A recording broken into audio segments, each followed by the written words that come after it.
The hearing is now resumed. Yes, Mr. Commissioner, just before we continue with the examination of this panel, I just have one housekeeping matter that needs to be addressed. You may recall on April 21st, during the Project 10 examination portion of the hearings, there was a document put to one of the witnesses by Mr. Harvey, which he was unable to identify.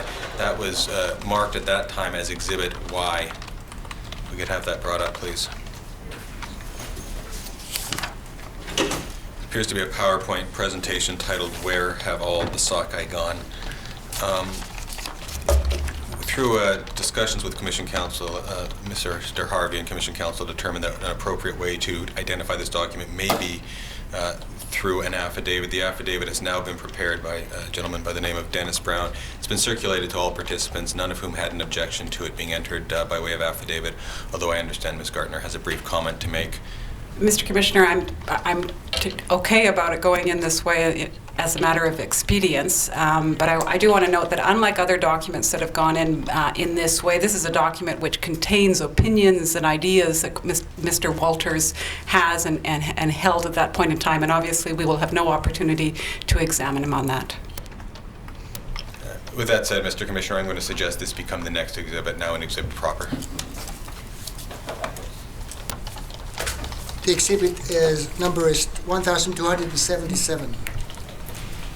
Thank you. Mr. Galis will be next cross-examining.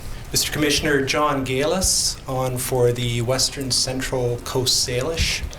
I have 40 minutes allocated to me. I expect I'll probably need it unless the panel had a big lunch and don't feel like answering my questions. Just by way of introduction for the panel, the First Nations that I represent include the Cowichan tribes, Penelakut tribe, Chemainus First Nation, although they've changed their name, I can't pronounce it, and Holitsum First Nation.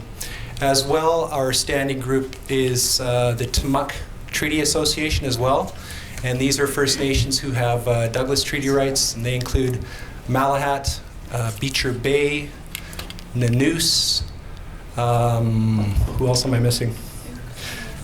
Suk and Songhees First Nations. So First Nations whose reserves are located on Vancouver Island.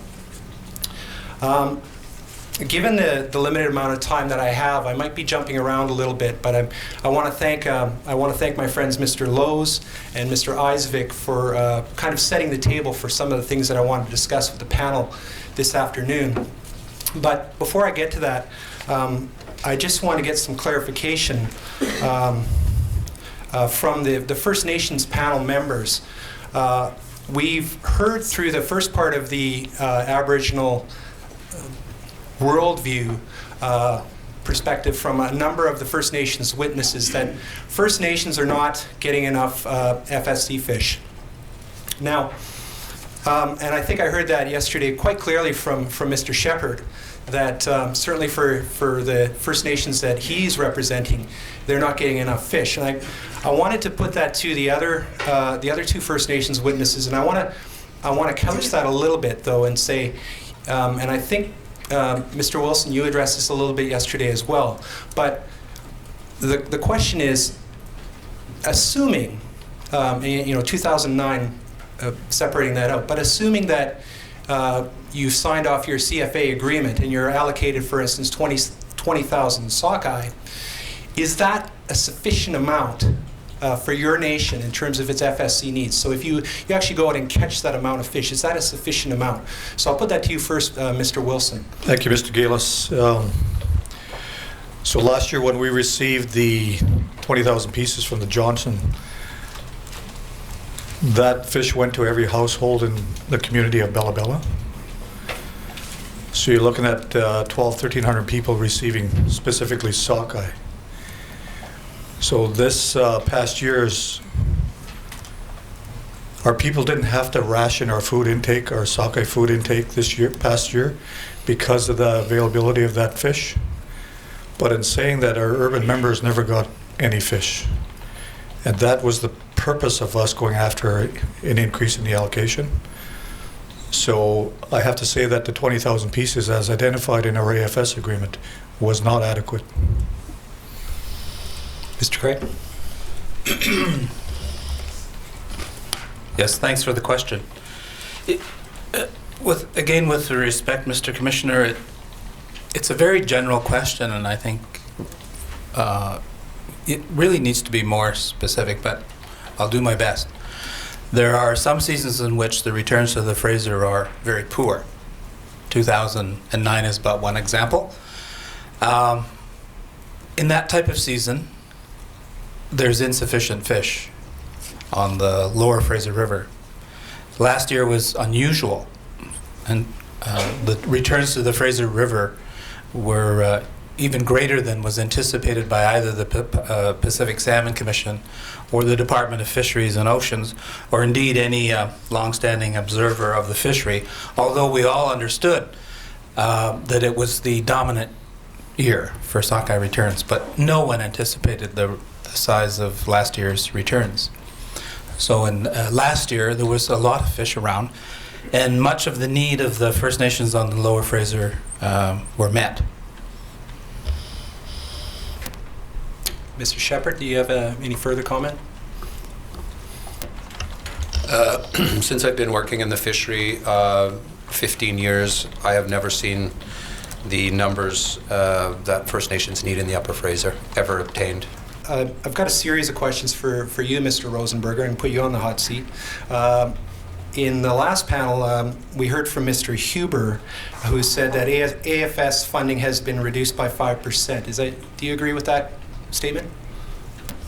Yeah, I don't have specific knowledge of all the various funding envelopes. Would you say it's remained relatively constant, based on your own knowledge? That would be my understanding, is it's been relatively constant through all of its time period. Okay. If I could ask to have Exhibit 1224 put up, please. So this is a background information document for, I think we saw this yesterday, Draft FSC Access Guiding Principles. You've seen this document. I think it was actually put to you yesterday, was it not? Yes. And if we go to the bottom, right to the bottom of that first page, it looks like it's from 2006. Correct? That's correct. Okay. So unfortunately, the pages are numbered, but let's go to the fourth page in, I believe it is. I'm sorry, Mr. Commissioner, just to clarify, I don't believe this particular document was put to Mr. Rosenberger. I thought it was put to Mr. Huber. Oh, okay. So maybe if you could just ask Mr. Rosenberger if he actually has familiarity with this document. I thought I did. Mr. Rosenberger, do you have any familiarity with this document? Yes, I do. Okay, thank you. So just going to draft principle number 3. So it would be the next page over. If we can just highlight that. Processes and decisions regarding FSC access, amount, fishing area, and fishing opportunity should incorporate some flexibility within a generally consistent approach. Now, I note that this is draft, but do you agree with that statement? Yes. And is this a principle that DFO has implemented or is applying in practice? Yes. Okay. Now, I believe we heard from you yesterday that allocations have remained, I'm going to use the word static, but I don't want to put words in your mouth. I don't think that was the language that you used. Since the early 90s, is that correct? Some have been consistent or relatively unchanged. Others have changed fairly substantially. Okay, but in terms of the if we can call it a global allocation, has that remained relatively constant? Global allocation to BC or Fraser River sockeye, for instance. it's been relatively consistent. Okay. I didn't get this down in my notes, and when we were talking about yesterday about the initial numbers were based on a number of factors, and can you remind us again what those factors are that DFO looks at? The historical catch at the time that they were being discussed, needs that First Nations groups may have put forward, any rationale of any numbers that they were ascribing to. We have looked at the populations, fishing areas that individuals fished in when some of those catches occurred, and then where some of those groups may have changed fishing locations as we moved away from individual licenses and into band licensing, those type of concepts. Can we pull up tab 50 of, I think it's Commission Council documents.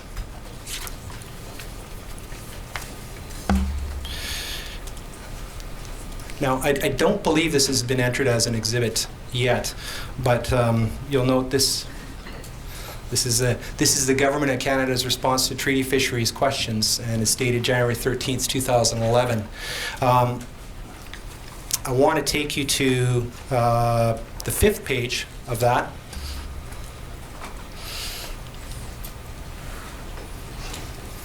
And it's response number 9. So 9C, I think you've addressed those issues there. If we look at them, I'll just read them out for you. Factors considered in the negotiation of First Nations FSC allocations could include recent harvest levels, reflecting interest in fishing capacity and FSC allocations, species availability, species abundance, consideration of allocations for other First Nations, and population size on reserve, off reserve. In the treaty context, FSC levels have been negotiated with reference to the above factors. Do you agree with that statement? Yes, I do. Okay, thank you. Now, in terms of the these factors and the information, when we were talking about the initial allocations, what process does DFO follow to essentially update this? So do you look at these factors annually, every 5 years, every 10 years? Like, how do you go about establishing those factors that would go into an FSC negotiation? The information is reviewed annually as far as the catches in the various areas. If there are requests for change, those would be reviewed. There's this document talks about this one, and one of the other ones that was reviewed earlier today talk about the process for considering making changes in the allocations. So it's an annual process. Okay. Could I have that entered as the next exhibit, please? That would be Exhibit 1,278.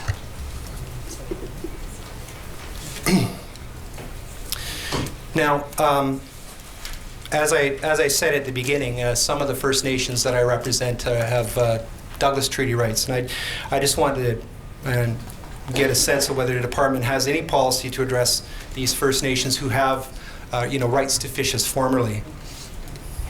Does that feed into these factors? That would be considered in the area where they're looking at them. Okay. Now, one of the factors that we looked at there is population, and if I can ask for Exhibit 1221 to be brought up, please. Yeah, excuse me, the last exhibit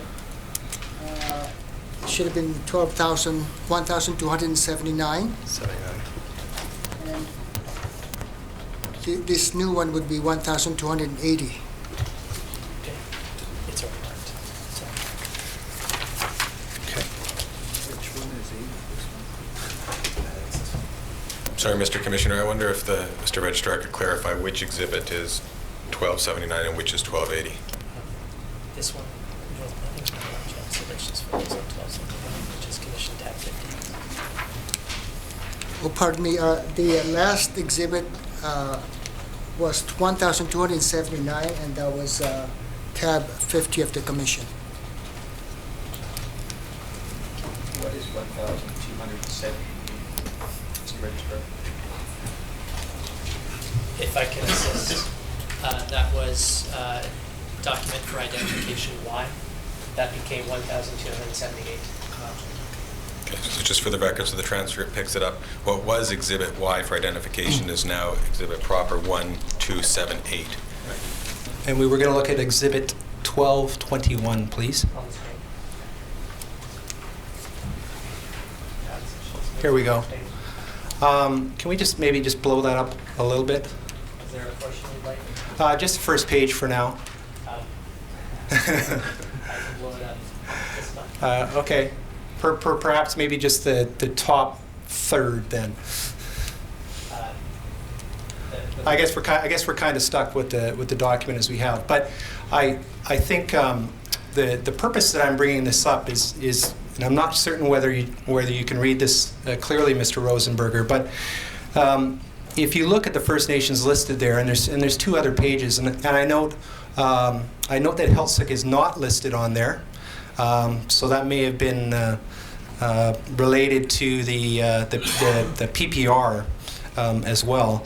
But you'll note that there are, historically we see that there are substantial increases in the First Nations population. You'd agree with that? There are increases in the along each of the band rows. Yes. Okay. So, and one of the factors when we're talking about allocations, obviously, is population. You'd agree with that? That's one of the factors we consider, yes. Okay, and would you consider an increase in population to be equivalent to an increase in need? That's the linkage, yes. Okay, and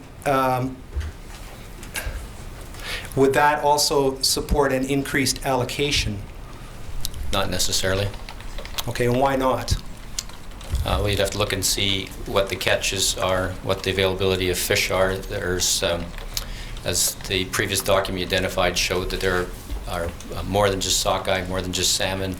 So there's a number of factors. But if an if a group or whoever's looking to make a change, if they have catch that's substantially less than the current allocation, then it may not need to have an increase in that allocation.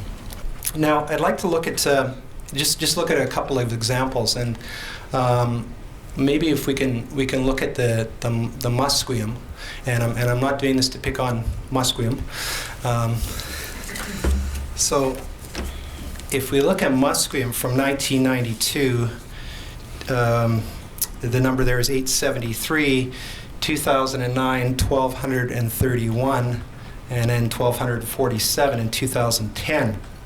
Now, we go down a couple of rows and we get to Squamish, and their population was 2,499 and 3,694 in 2009.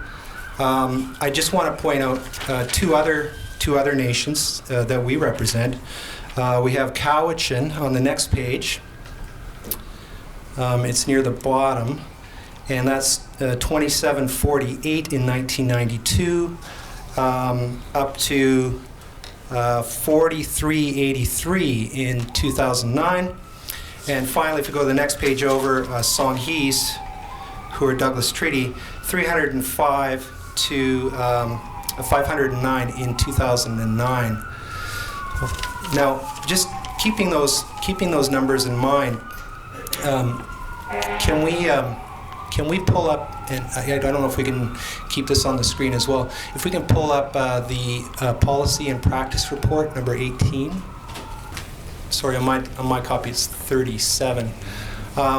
So, and as I said, I'm not here to pick on Musqueam. In fact, I think Musqueam has already said that their FSC needs are not being met, but I just want to do a little bit of contrast here. So you'll note that Musqueam's allocation 75,000, Squamish 20,000, and if we go to the next page over,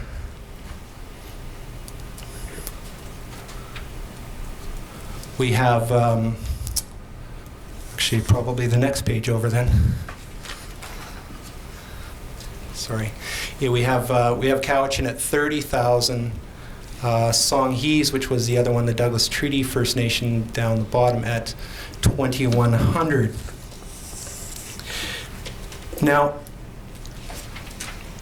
I recognize that there is no sort of magic formula out there, but given these increases in population that we looked at, has DFO addressed the allocation issue with these First Nations, and do you actually conduct a needs assessment?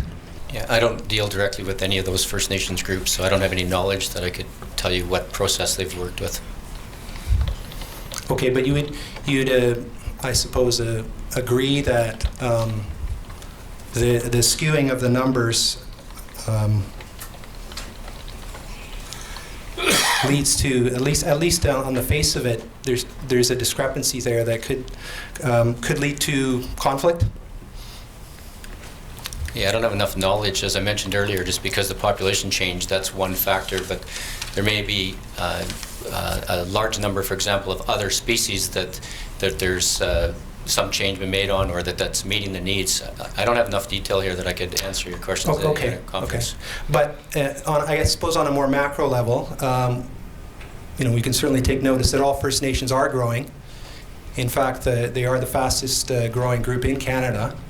And does DFO have a plan for accommodating this increase in population with allocations?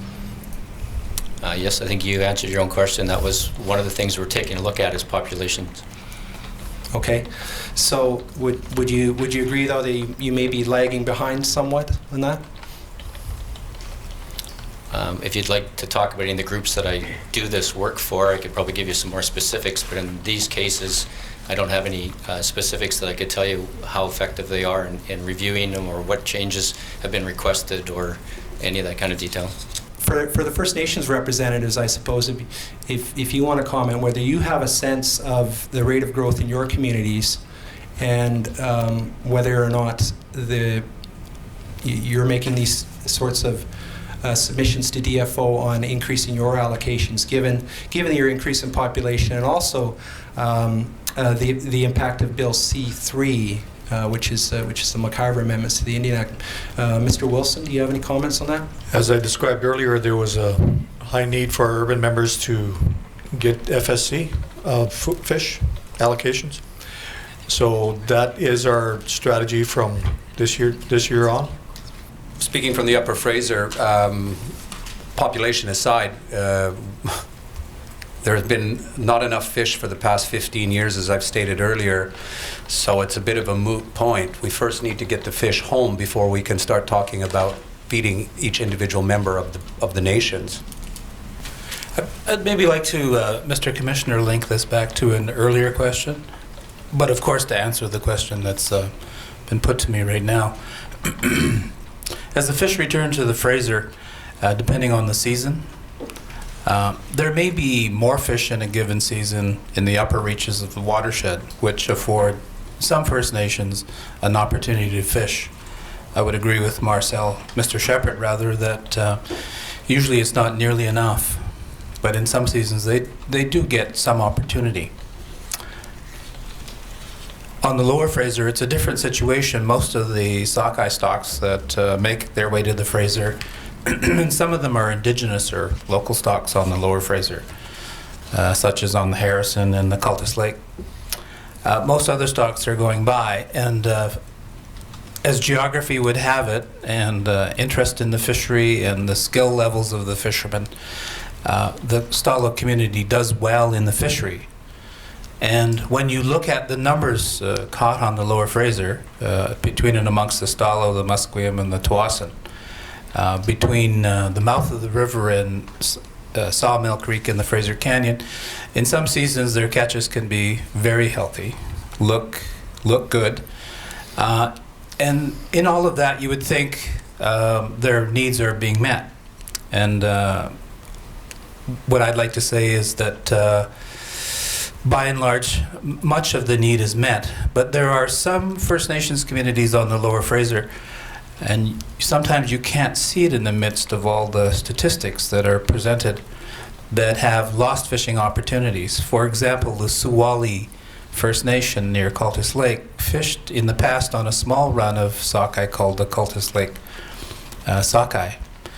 It's the most highly studied population of sockeye, I think, on the entire Pacific coast, if I'm not mistaken. Well, they've lost this fishery. They can't fish that stock. And there's another stock of fish that makes its way up the Vedder Canal into the Chilliwack River and thence on to the Chilliwack Lake. And that too is a small run of sockeye that the Chilliwack, which would include the Suwali, fished on in the past, but no longer get to fish on them. So there's a dislocation even on the Lower Fraser River, an estrangement between the communities that once fished these two stocks of fish and what is currently occurring today. So it's complex. My answer is it's a complex question, and it's not as easy as giving global numbers and presenting them in charts and graphs or in representations like this. But I would say generally throughout the Fraser watershed, the needs of the First Nations for their foods, social and ceremonial needs are not being met by a long shot. Mr. Rosenberger, there were a couple questions there that I asked you. You said you couldn't answer them because it's not your area that you work in. Can you tell us who is the person who might have those answers? Some of the First Nations that you mentioned are on the South Coast, so South Coast area office would be the contact for Vancouver Island and the Sunshine Coast area, and then the Lower Fraser for groups like Musqueam. You know, and I might be going beyond your area of expertise, but would that be something that perhaps the regional director would have knowledge of? Which regional director? Well, we have another panel, Ms. McGivney or Ms. Stewart. Yeah, I would think that Ms. McGivney would have some knowledge about some of those other groups. Okay, thank you. Now, I just wanted to go to Exhibit 295, please.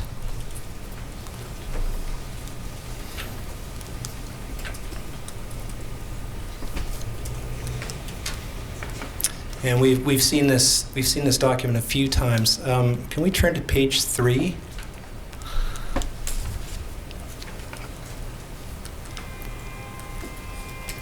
And right at the bottom. Just the bottom section, starting with more broadly, please. Now, Mr. Lowe has asked you each a question of what your definition of co-management is. I'm not going to ask you that, but this is the definition of co-management that comes out of the paper, and it says a partnership in which government agencies, local communities, and resource users, NGOs, and other stakeholders share the authority and responsibility for the management of a specific territory or a set of resources. My question is, for each of you, is do any of the AFS agreements that we've been looking at, in your opinion, so the CFA and the AROMs and the PICVs, do any of those agreements meet that definition? Mr. Wilson? Give me a few minutes to think this through. Okay. I'll take a shot at it. You're saying that all of the programs which DFO administers for First Nations, including PICVI, AROM, and AFS, do they meet this threshold? Do they meet this We've been standard? talking a lot about, we've been throwing this term co-management around quite a bit, and I just want to get a sense of whether you think, if you're applying this definition of co-management, whether or not those programs meet that definition, or if they meet it somewhat. You can feel free to answer. Okay, so I would say that in limited situations that there is some ability to make decisions at a local level, but it's very limited at this particular time. I've been thinking of bigger things like the implementation of wild salmon policy, for example.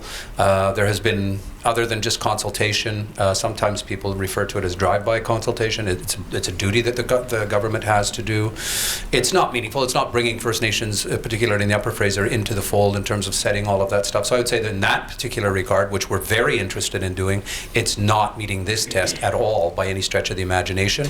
But in sort of local, more smaller situations, I think the First Nations are exerting some authority to the best of their ability to do so, including development of management plans and presenting those to DFO, which in the past they hadn't been able to do and are now capable of doing. So it's very limited. It needs way more work, and I'm hoping that will come in the future. So if I can say that, you're saying that there is room in certain circumstances for First Nations to develop their own policy, apply their own knowledge and laws in the management of the fishery? Yes. And the example would be under which type of agreement? Well, I'm only familiar, I haven't been involved in AFS for quite a few years. Those are specific to specific bands and or tribal councils, and I work for an AROM organization. So I can only speak from the AROM perspective. But again, as I'm saying, I mean, if you're looking at implementation of, say, FRISI, for example, the Fraser River Sockeye Spawning Initiative, I think in a really, if it were a really good collaborative approach to that, there would be a lot more meaningful dialogue, there would be a lot more engagement, and then there would be critical decision points that would have to be met, that would be agreed to by the parties. That hasn't happened to date. So, and I think it falls short of what I would call a co-management arrangement. Any other comments from Mr. Cray or Mr. Wilson? Well, I'd like to start and stop with no. Okay. But unfortunately, I can't stop myself. I would say that we're in the early stages of exploring ways to get to co-management, closer to meeting this description that we're seeing in front of us on the screen. We're happy to do that, but we're some distance from that now. But I think there's interest there on the part of government. And right now, the leadership in the Stalo area, and I'm merely their advisor, we're encouraging the department to move quickly along the road to getting to a place where we have something resembling what it is you see there on your screen, where there is a central role for First Nations in the management of passing fish stocks and fish stocks indigenous to their territory, a central role in management. I'm just thinking about the PNCEMA structure where you have First Nations, the federal and provincial government agencies at the steering committee level. So I would read a partnership in which government agencies and First Nations share the authority and responsibility for management of specific territory or set of resources. We're considered owners, not users. Okay. So if I can just clarify, Mr. Wilson, the PNCEMA model would fit this description? That's correct. Thank you. Mr. Cray, yesterday you talked about the Stolo co-management proposal that was presented. Are there any elements of Stolo co-management model reflected in any of these agreements? Or is, and as a follow-up, if you say no, is Stolo, though, still pursuing those co-management options that you put forward quite some time ago? You're taking me to a difficult chapter in the history of the Stalo people. And our bid with the federal government to enter into a co-management working relationship, and that would be that proposed co-management agreement that the Stalo people, the overwhelming majority of the communities, worked long hours, day in and day out, month after month, for the better part of a year, developing, and which was finally rejected. And it was never clear why it was rejected. We could have been 10 or 11 years further down the road towards the world of co-management, something that you see, as I say, represented here up on the screen. We could have been so much further down the road. But we haven't given up. We don't have agreements currently that approximate what it is that you see there. But we remain hopeful, and we have what you call stick-to-itness, and we're still at it. Thank you. In the limited time that I have left, I wanted to actually ask about the First Nations organizations, and I just for the sake of clarity to the First Nations panel members, I think this was asked of by Mr. East of Mr. Rosenberger, whether or not you'd agree that these organizations, First Nations Fisheries Council, First Nations Fraser River Aboriginal Secretariat, and some of the other organizations we've been looking at, they do have a very important purpose, but whether or not you would agree that as the nations are the rights holders, that matters of consultation, accommodation, allocation, habitat management, those matters will likely remain with the First Nations. Would you agree with that statement, Mr. Wilson? Yes. Mr. Cray? Yes, I do. And Mr. Shepherd? I also agree. Thank you. I just wanted to get to a couple of recommendations. So if we could turn to Exhibit 493, please. Actually, before I get there, I'm being pulled in all different kind of directions here. Mr. Rosenberg, when we were talking about Douglas treaties, I think you said that was an area you couldn't really talk about either, given where your location is. Again, is that a matter that the regional directors or someone on the South Coast could probably speak to? Yes, I believe so. Okay, thank you. We had our place at the table. If you could turn to page 4, please.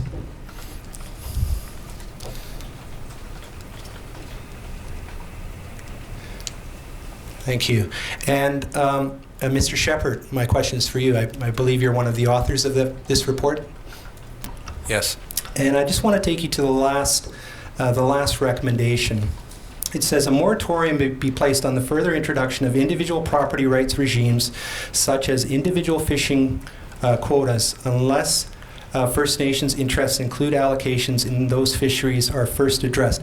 Do you still agree with that statement? Yes. I was wondering if you could just quickly summarize for the commissioner your reasons for holding that view. Well, this report was done in 2002, so my recollection may be a little bit sketchy, but as far as I remember on this particular point, this report was commissioned in light of, or in response to, the Pierce and McRae, who had put out a report in looking at fisheries in a post-treaty environment. So you have to remember that their recommendations in their report was really about ITQs, individual transferable quotas. They believed that the only way, and they were demonstrating in their report that all over the world that the ITQ was the way to go. We as First Nations people felt that neither here nor there on that particular point. All we knew at this particular time was, hold on a second.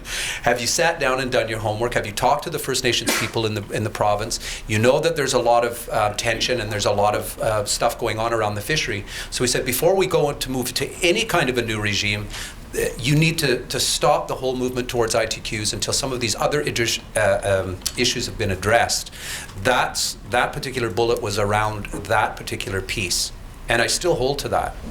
Okay, thank you. My final question is for Mr. Rosenberger, and again on recommendations. Now, some of the participants have recommended a move to a terminal fishery for sockeye salmon, and we looked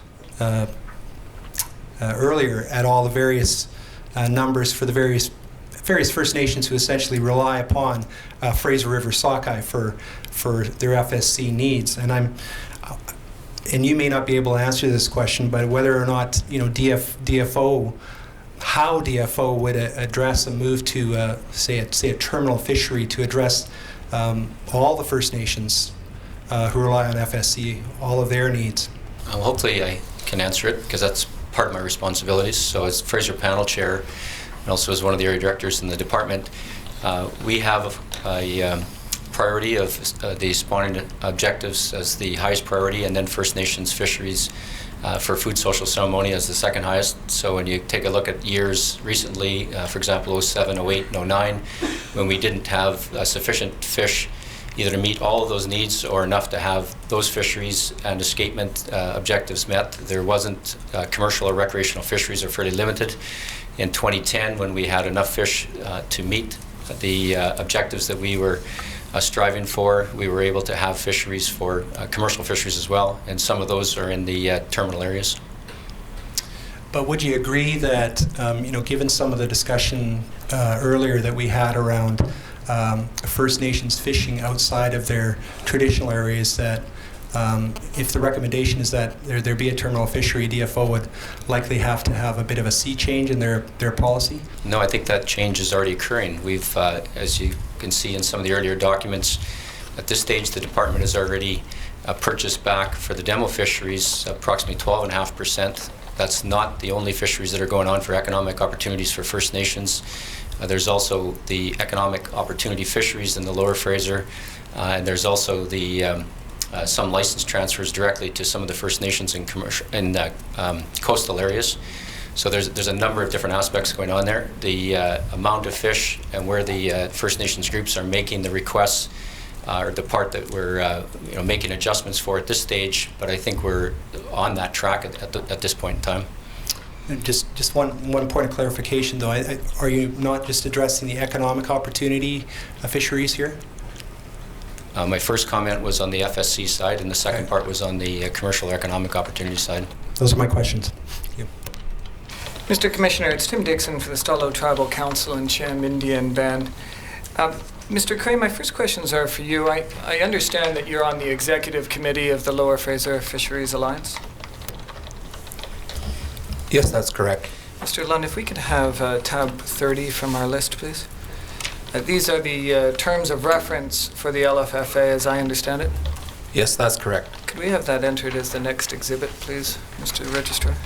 Mr. Kay, you spoke yesterday of some of the work that is being done to develop the LFFA. And Mr. Lund, our tab 31, please. This is the LFFA's 5-year strategic framework. And I'd like that entered as the next exhibit, if you can agree that that's what it is, Mr. Craig. Yes, I do. Thank you, Mr. Registrar. Mr. Craig, this document sets out some of the LFFA's ongoing work, but I'd like to take you just to one paragraph on page 2, the first paragraph, Mr. Lund. Thank you. And this says that the Lower Fraser Fisheries Alliance was established in 2010 and has been empowered by its 29 member First Nations to establish a Tier 1 working relationship and to build capacity.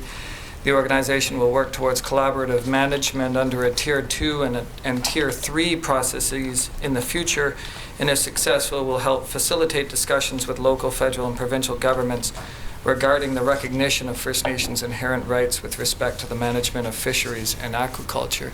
And I want to focus on those last words, the recognition of First Nations' inherent rights with respect to the management of fisheries. Am I correct, Mr. Cray, in thinking that what this document is envisioning is co-management based on First Nations' inherent Aboriginal rights in the fish, as opposed to co-management being grounded only in the department's authority? Well, the rights and their title.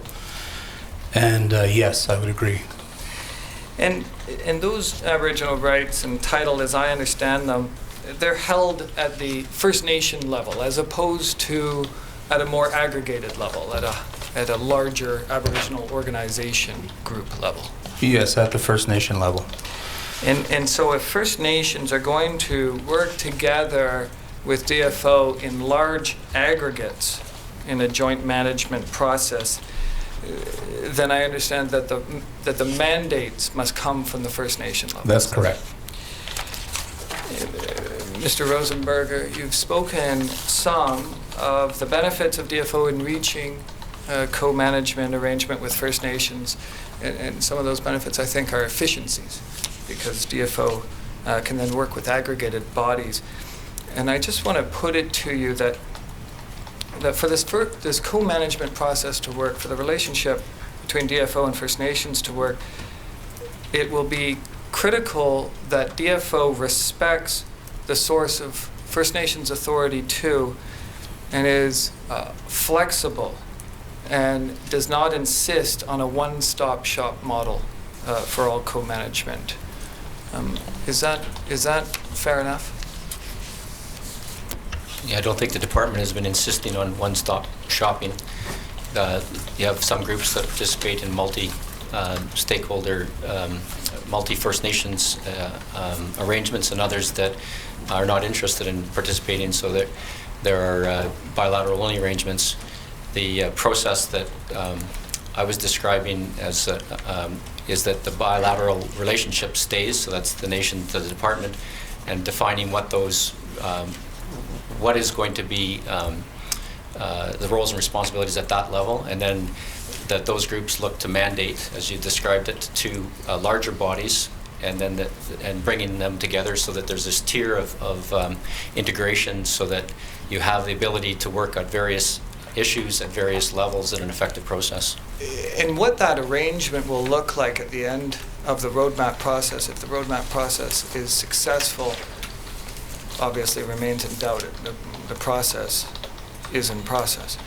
And it may be that when you go up the pyramid, you can get to a province-wide organization on the First Nations side. But it may also be that there have to be several large organizations, and that you can't just have the one provincial organization.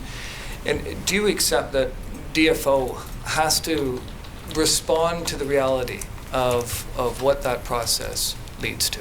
Yes. On the roadmap process, one of the concerns that I've heard expressed, Mr. Rosenberger, is that the representatives on the DFO side are not currently mandated to negotiate a co-management arrangement, and it's unclear to First Nations whether Ottawa will mandate them to do so, and will mandate them how far. How large will their mandate be? And the concern is that it could wind up like the Stalo experience that Mr. Cray has spoken about. And if that were to occur, if ultimately Ottawa doesn't mandate what the parties in the roadmap, doesn't authorize what the parties in the roadmap process have come to agree to on a provisional basis, you'll accept that that will be damaging to relations with First Nations. Yeah, I don't see it as that the people involved in the process at this point will carry it to the point where, on the DFO side, that it would go to Ottawa for a mandate to do that or nothing else. The way the process, in fact, works within the department is it's an iterative process. The individuals that are at that table do give regular briefings and options, and bring back into the department the discussion and the options, if you will, of what is being considered, where things might be able to go, or where they might be interested in taking them. The direction is iterative as well, and so at this stage, I think in some of the discussion and description here earlier was that the group that is working on that now needs to give enough clarity around what exactly is it that they're striving for, who is it that's in the room, what are all their objectives, and at that stage, I think you'll start to either see whether there's enough cohesiveness, enough people in the room, as you've described, and it won't be one-stop shopping. If there's 80% of the First Nations are not interested in being there, they want to do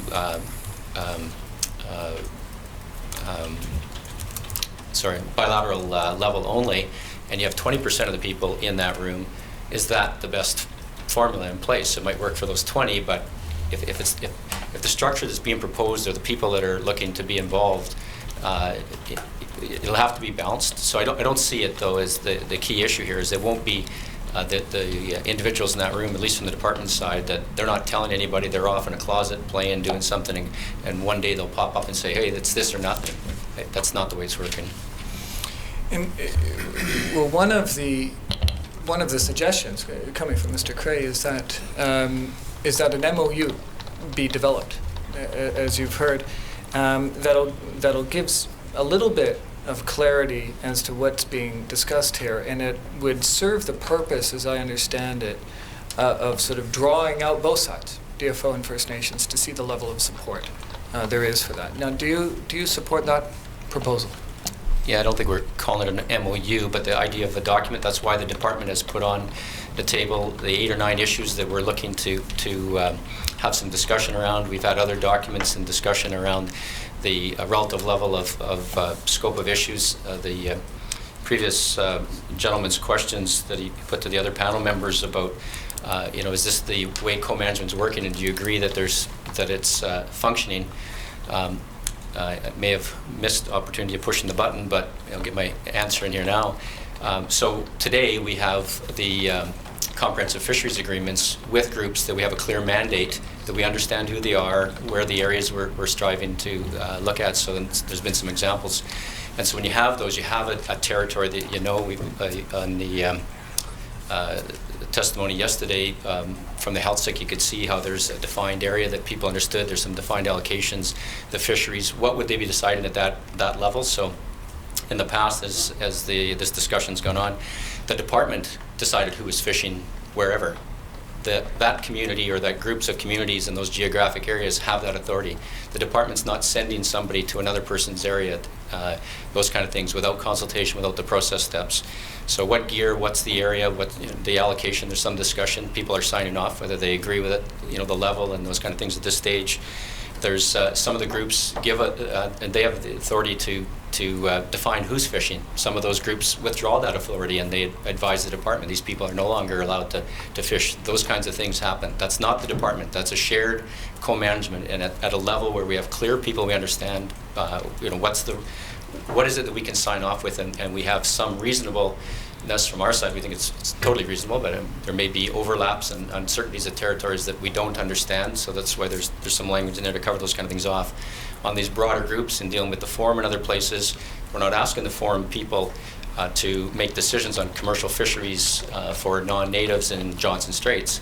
We don't know that they're mandated. We don't know what representation they're bringing. We don't know that that's going to fit in everything. Those are the steps we're trying to work on at these various levels that we're trying to work our way through. So when we get to the understanding, and hopefully the roadmap does get us there and is a process that will work that out, what you need to have is these various tiers and levels be integrated with those clear responsibilities and mandates understood from both parties. That's the objective that we're striving for. Mr. Shepherd made the suggestion, and we heard it last week as well, made Mr. Rosenberger, that there be a third party involved in this process, perhaps as a mediator, kind of arbitrator, and it was suggested that Commissioner Cohen could serve that role. Do you support the notion of having a third party facilitator, perhaps, on this process? We've had facilitation in a number of different parts of it today and trying to develop it. Some of the facilitation is still going on in some ways. Mr. Shepherd is helping to facilitate some parts of these at this stage, and there's been others. One of the documents that came up here earlier, I had Mr. Korea's name on it, and so others have been involved with this. When we get to whatever it is we're striving, we collectively agree that we're striving for, it may be that we have to have a facilitator to make that parts of it function, all of it function in different places. My point is, if you is that facilitator, and so just to say you have to have them, is the facilitator going to go to every bilateral arrangement and for all those situations? Are they going to come at the sub-regional area? Are they coming at the watershed level? There's a lot of places to work out. The role of a facilitator at the stages we're at now, I think, is very useful. Once we have clearly defined roles and responsibilities, how that might play out, it's a possibility, but have to have it, don't have to have it. That's too early at this stage from what I've seen. Mr. Curry, Mr. Wilson, do you want to weigh in on this topic? Do you support the notion of a third party involvement? My concern, Mr. Commissioner, is we may remain where it is we're at now in our relationship with DFO, which isn't all bad. There are many good folks from the department that do work closely with us. We do have meetings that are encouraging. There's a lot of positive exchanges between us. But what I was envisioning is a statement from both the First Nations and the Government of Canada, as represented by DFO, that they're committed to working towards a co-management working relationship. A statement from both parties, the First Nations themselves, the leadership, and of course the Government of Canada. And my point is that would provide an impetus, it would be encouraging to the First Nations and bring First Nations that are quite skeptical at this time, reluctant to get involved. I'm persuaded that it would bring them to the table and they would begin the important dialogue, the important discussions that we're all looking for, so that we can work our way down towards a co-management working relationship between the First Nations, where it comes to Fraser River sockeye for sure, in the approach areas and on the watershed itself, and perhaps even more broadly than that. But if what is being proposed by the department is simply, we'll continue to discuss, we'll continue to explore, you know, we'll continue to talk with you, there are no signposts ahead. Sometimes maybe that's just how life is. But what we're talking about here is, at the end of the day, what we're talking about is halting, if we can, the decline of Fraser River sockeye stocks. And where First Nations are concerned, we're specifically talking about the role that we can play in that enterprise. What can we do? What talents can we lend? What energies can we lend? What skills can we lend to work towards that end? The restoration of the sockeye stocks, and in the case of our communities, the restoration of our fisheries. And of course, doing that together with other First Nations, and in the case of the Stalo, for sure, working with other interests in the fishery, which we've already got to start on. Yes, and Sorry, Mr. Dixon. Oh, I'm sorry. Let's make a comment. Yes. I think a mediator would be a good option, providing that both DFO and First Nations are of equal standing, meaning owners and not users. We have to get away from lumping us in with the sectoral meetings and other user groups. Mr. Kay, I want to follow up on what you were speaking there of the need for a clear signal. And as you say, I think that's directed at convincing First Nations that this process is real and they've got to come to the table and with their political leadership and really get engaged. If a co-management arrangement is actually reached and it's implemented, then at that point, First Nations are going to have to work together to manage their fisheries. And this morning, Mr. Prowse for British Columbia brought up the example of the Northwest Indian Fisheries Commission, and that was brought up last week. And last week, Russ Jones gave evidence. I think the tenor of it was that the Washington tribes have been quite successful in reaching consensus and managing their fisheries. And obviously, working together is going to be a critical aspect of that co-management. Do you think that First Nations in BC can also be successful in that respect? I have no doubt they can be, and they will be. It's that important to them. There's a heavy reliance on the fishery, and they know full well that if they're to have a fishery, enjoy a place in the fishery, exercise the rights that they have in the fishery, they fully realize now, and they're coming to the table. We see them in goodly numbers at these joint meetings with the Department of Fisheries and Oceans, and of course at the Tier 1 level, that they're going to have to work one with the other up and down the full length of the Fraser watershed. And I mean its tributaries as well. And more recently, there's been inclusion of approach area First Nations as well. They come to the table. They know full well that if they're going to restore fisheries or enjoy a place in the fishery, that they're going to have to work with one another, cooperate with one another, and of course work closely with the Department of Fisheries and Oceans as well. Mr. Kay, as you know, in some years, some bands in the Fraser watershed choose not to sign comprehensive fisheries agreements. Do you see some prospect that such bands would engage in a co-management process? I'm particularly glad you asked that question, because I suppose ironically, I don't know if ironic is the correct word here, but I'll use it. Ironically, the First Nations that are not signing agreements these days are the very First Nations on the Lower Fraser that led the Stalo into the agreements in the first instance. They did so because they saw a promise of a new working relationship with the Department of Fisheries and Oceans. They saw the prospect of restoring a commercial aspect to their fishery that they had been denied for 100 years or more. They signed the first agreement in 1992. This was all under the banner of the AFS. The AFS was described, amongst other things, held out the promise, but described itself in part, the department described it as a bridge to treaty, Mr. Commissioner. And it held out the bright promise of a lot of other ways that the First Nations on the Lower Fraser could involve themselves.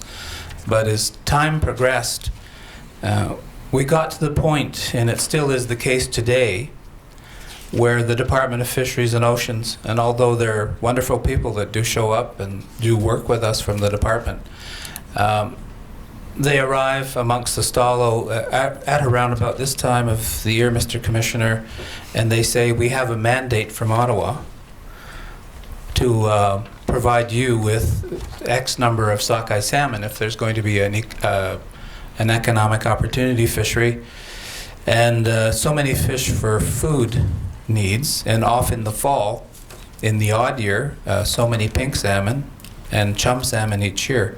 But particularly when it comes to sockeye, unfortunately these folks from DFO that show up say they don't have a mandate to negotiate the number of sockeye. They come with a mandate.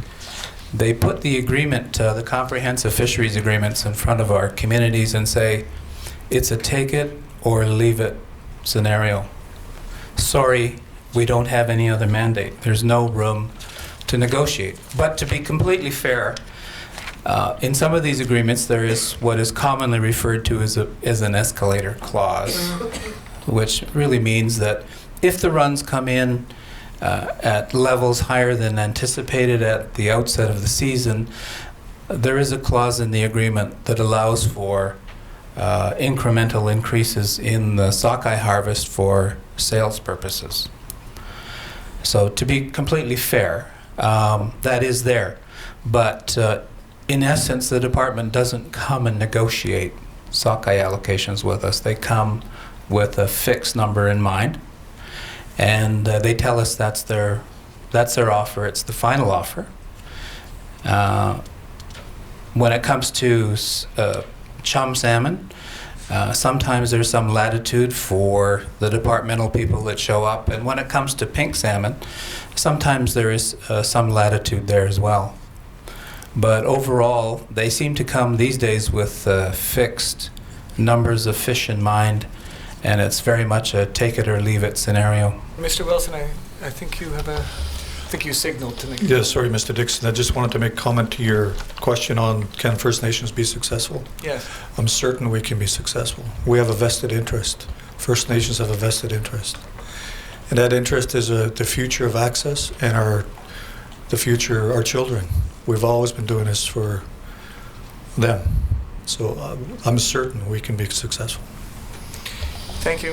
Mr. Shepherd, I'd like to follow up on what Mr. Cray was discussing at the tail end of his answer.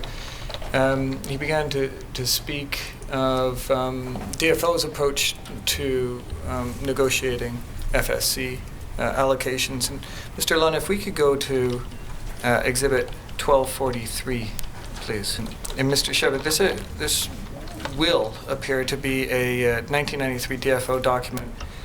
And in this first page, it's setting out what I understand to be DFO's negotiation mandate. And this first page concerns the carrier Sekani. And down at the bottom... Mr. Commissioner, I apologize for interrupting my friend. There was some evidence about this, and I'm going on my recollection here. I don't have a note in front of me, but my recollection is that Mr. Huber's evidence was that this was not DFO's mandate. This was a document that he prepared for his own, for himself in preparation, but this was not something that was handed down to him from above. I do apologize, I misspoke. Thank you for clarifying that, Mr. McGowan. As you say that, I think I do recall that now. So, Mr. Shepherd, if you look down at the bottom, you can see under allocation, there's section 35, 50,000 sockeye. Do you have any knowledge of that allocation for the Carrier-Sicani? As a matter of fact, I do. It's my recollection, this was a fairly heated time. What year was this document? I understand it's 1993. So then I wasn't around for this particular piece. I came on in '96, so I wasn't around for this, but I was around for subsequent agreements. That number was fairly static for a number of years and led to some fairly serious tension between the leadership of the Carrier-Sicani people. At that time was Linda Prince, as I recall, and the sort of, this, as I recall it, just to make it very quick here, is that there had to be a number in the agreement, otherwise there would be no agreement. The Carrier-Sicani believed vehemently that they would, as has been expressed by other people on the panel, that the need is something that is, is discussed internally. There are, obvious needs, but I think that the feeling of the Carrier-Sicani at that particular time was we had been in such declines that the numbers were not accurately reflective. There weren't enough fish to really meet the needs at the time. But as I recall, DFO needed to put a number into the agreement in order to execute the agreement. So a number was basically randomly picked, and it was, as Barry said, probably based on some of the past. But one of the problems with that is when the numbers are in decline, of course there's not enough fish to catch, so you can't really base what the need is on an arbitrary number when fish are not returning in their historic numbers. But in order to move this through, it was a bit coercive. There was a lot of tension. Barry said, I'll just put the number in. Linda was like, fine. And that was it. And that's, as I recall, how these numbers were arrived at. And Mr. Lunn, if we could go to Exhibit 1226, please. And this document, as I understand DFO's document, First Nations access to fish for FSC purposes. And if we could go to electronic page 4, Mr. Rosenberg, I want to ask you about bullet C, there, subparagraph C. And that document, that subparagraph says that a review of fish mandates and communal licenses confirmed that for the majority of First Nations, communal license amounts are already at the mandate levels. Therefore, in the majority of circumstances, increasing an allocation in a communal license will require at least a temporary mandate change. This is a time-consuming process requiring sign-off by numerous branches in the department. When I read that, it looks like, to me, this is in 2006, the DFO representatives they don't have room in their mandates to authorize an increase in FSC allocations, and that to get an increase is a difficult process. Is that a fair representation of the state of affairs? So as it states, the number of the agreements are at the mandated number. What it's trying to give direction to staff is if they have formal requests or they're looking to make formal requests into the process, when we have a formalized process that needs to occur to be able to make these changes, that they need to do that work and do it timely if they want to make sure they can get it in. It's not one of these things that you can ask on the 22nd of August and hope you're going to have a change in the 23rd of August in a given year. So there is a process for making changes. There are sign-off levels in the structure that are laid out. Some of them change between whether it's location, mandate, gear, or whatever. So there's different parts of different levels in the organization. So that's what it's trying to describe. I'd like to ask you about going back to non-signatory bands, as in bands who do not sign comprehensive fisheries agreements. I understand that some of those bands have complaints that DFO does not give priority to their FSC fisheries. And can you just briefly, because I don't have much time left, can you briefly give the Commissioner a sense of what that complaint is about? Well, this is the case in one particular instance, the Matsqui First Nation. I think they're taking their dissatisfaction on that matter to court. I think they've gone to court. I don't know when their hearing date is, but they're most unhappy, so they're headed off to court looking for a resolution in the courts. Apparently there isn't one available for them through discussions with the Department of Fisheries and Oceans. I'm going to turn to the sale of FSC fish. Mr. Cray, I believe you were here for the hearings on enforcement. One of the CMP witnesses, Scott Coltish, stated that he believed that close to 97% of all FSC fish is sold. What's your reaction to that statement? Well, I was here that day, and I left this building very unhappy with that allegation. I think it's groundless. I think it's opinion. I've looked after the Stala fishery along with the chiefs, and actually working closely with the Department of Fisheries and Oceans from 1992 to about 2003. And I myself have fished in the Lower Fraser fishery, starting as a young boy of 12 at Hope. And every summer since 1984, I've gone home to fish at Chiam. That's where I fish. All the fishermen I know look after their families and their communities. And for someone to make a remark like that without any foundation, without any direct evidence, hurt. It hurt the community.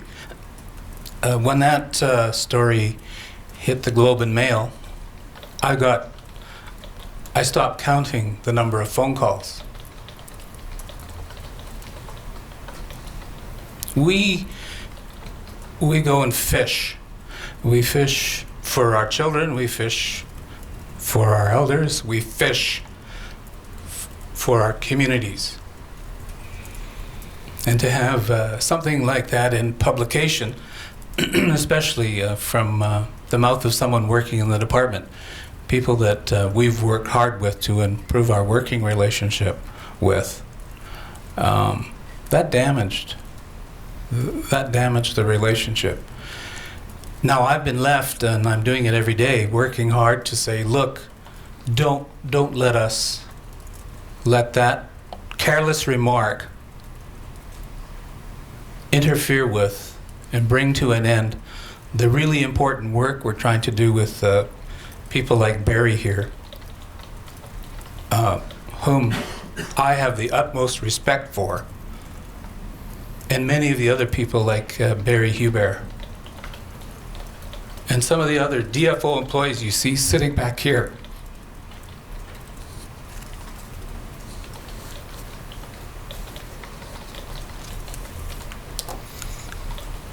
With a lot of difficulty, Mr. Commissioner, I had to go home and work hard to keep this relationship back on track, along with our hereditary chief, Ken Malloway.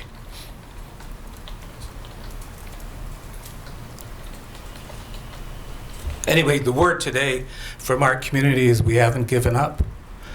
Well, we're going to keep this working relationship on track. We're going to try to keep it positive in spite of remarks like that are so damaging.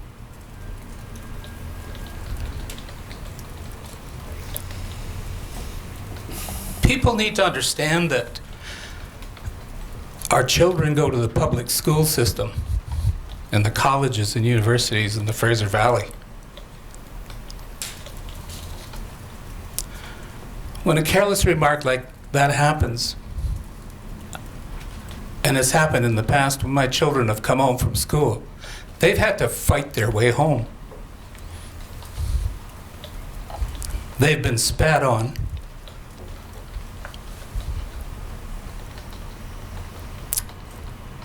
And the leaders have come to me and said, let's stop trying to work with them. Let's just get out on the river and fish. To hell with them.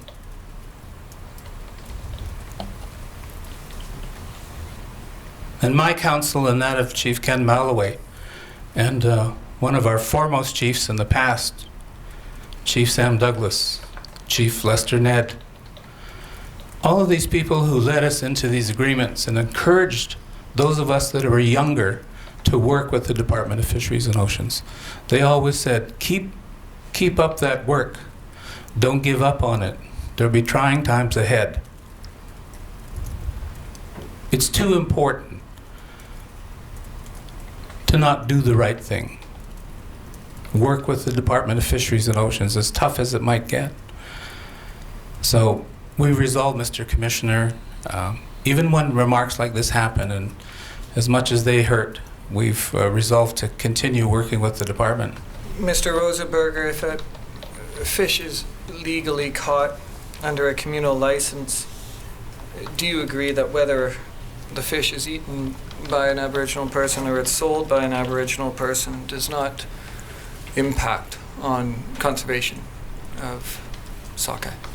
The use of the individual fish is not in the a conservation issue. The accounting for them, good records of the spawning grounds, other biological and environmental type aspects are the drivers for management decisions and issues. Do you think it would be constructive to move toward a regime where First Nations are allocated a certain amount of fish without restrictions on their use? Yeah, my personal opinions on that are not what's going to drive what's going to happen. The government needs to provide mandates, and I work for the government. The current departmental mandate is that we have separate commercial and FSC fisheries. So that's where I'm working. Well, if you could provide your personal view, you've been involved on DFO and working with First Nations for a long time. In your personal view, would it be constructive? I'd rather not provide my personal view. Thanks. Yeah, well, I'd like to open that up to the panel. Mr. Shepherd, do you think it would be constructive to move to a straight allocation of fish? Do I think it would be constructive? Yes. I think it would be a great first step. Without getting into any quantums or percentages, I think it's been a major, it's a brick wall. We haven't, so I think what we've learned from the Washington model is that once an allocation is given, things happen very rapidly. And we've been having dialogue for years and years and years. And as much as I'm interested in the dialogue, because it's part of my professional life, I believe that a quantum, be it whatever it happens to be, would be a great place to start. It would automatically put a lot of the onus back on the First Nations. They would take their rightful place as managers of the resource. And then the integration of the two bodies, that of the federal government and the First Nation, would begin. Because we've been talking a long time. And I think it would be a good starting point. Mr. Wilson, do you have any comment? Mr. Cray, I'd like to ask you a little bit about terminal fisheries. Obviously, many of the Stalo and Lower Fraser bands fish on the main stem of the Fraser, and I've heard some suggestions that there's a perception that the Stalo are opposed to terminal fisheries. And do you have any comment on that? Is that perception correct? Well, I don't think it's correct, and if people who make that kind of assertion realized, if they really knew our fishery and realized that there are terminal fisheries on the Lower Fraser River, yes, that the Stalo take part in, such as the Chehalis. There's desire for terminal fishery on the Chilliwack system, where the Chilliwack Lake sockeye go. They would think differently. They would think differently if they were aware of the Katzie people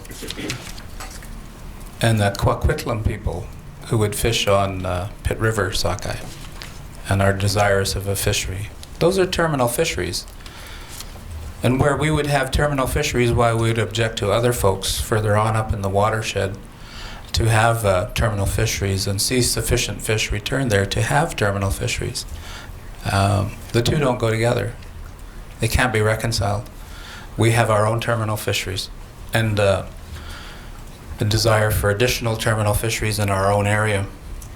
And we've seen the value of participating with First Nations in the upper reaches of the watershed and in the Nicola Valley. We've foregone fishing opportunities to permit a sufficient escapement into other reaches of the watershed where people might have an opportunity to have terminal fisheries. So Those are misperceptions of the Stalo worldview. Thank you. I just have one more point I would like to cover. Mr. Lund, if we could have our tab 18, please. Mr. Cray, this is an article by Parsifal Copes entitled Aboriginal Fishing Rights and Salmon Management in British Columbia, Matching Historical Justice with the Public Interest.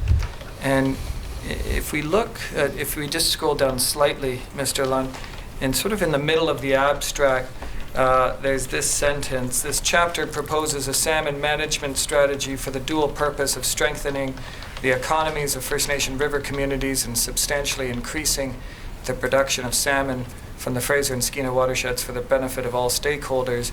This would involve an additional transfer of a modest share of the salmon harvest from the mixed stock commercial sea fisheries to the Aboriginal river fisheries. I'm essentially out of time, but Mr. Cray, Mr. Shepherd, is this a proposal in broad terms that you would support? It is. Absolutely. And if I could have this document marked as the next exhibit, please. Did you want to mark tab 31? Yes, I did. I apologize. Thank you, Mr. Long. Oh, it is already marked. Uh-huh. Yeah, the next exhibit is number 1282. Thank you. Thank you to the panel. Those are my questions. Perhaps a short break, Mr. Commissioner?